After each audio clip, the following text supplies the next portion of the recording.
In question 1 of the top 10, I established that what we all need most in order to be happy is real love. In question 2, I said that most of us don't have enough of that essential element.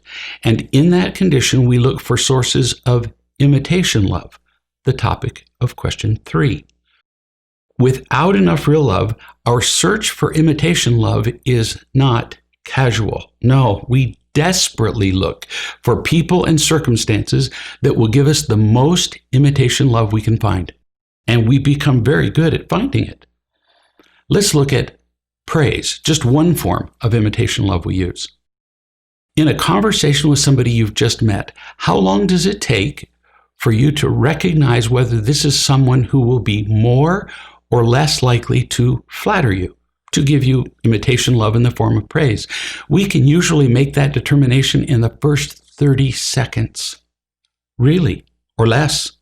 And we're that good at figuring out the likelihood of getting the other forms of imitation love from any given person too.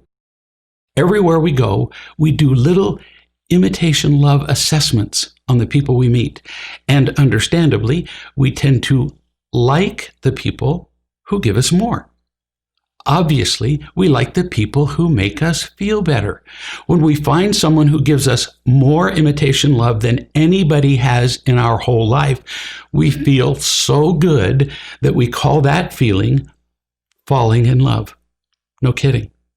It's not very romantic, but falling in love is almost invariably an abundant trading of imitation love. How do I know that? Well, look at how often people fall out of love. Here's what happens. I walk into the room and meet you. Within seconds, I sense that you're likely to be a great source of praise, power, pleasure, and safety. I like that, and I want more. So I give you all the praise, power, pleasure, and safety I have. And you love that. We just pour it all over each other, and in no time, we're in love. Now, of course, we want to keep that feeling going, so we get married, absolutely certain that this will continue forever.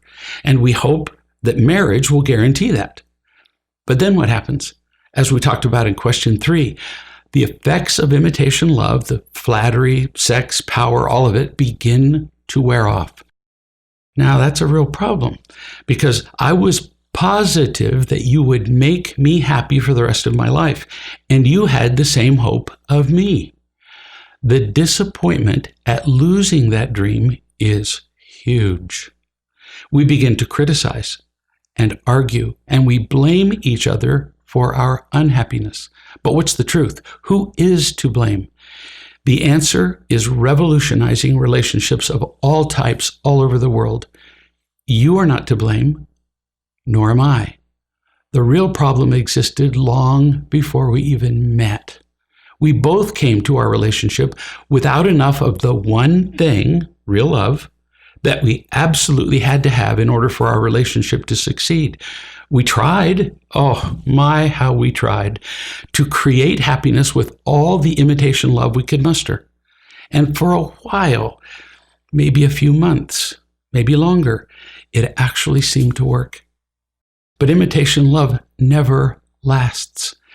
And as its effects wore off, our emptiness and fear took over our lives again.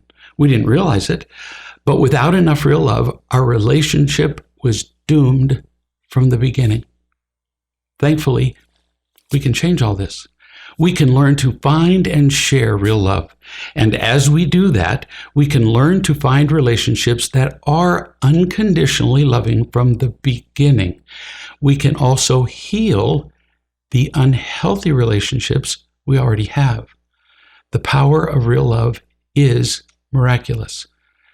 Join us at reallove.com as we provide a thorough and even entertaining education in real love and finding lasting happiness.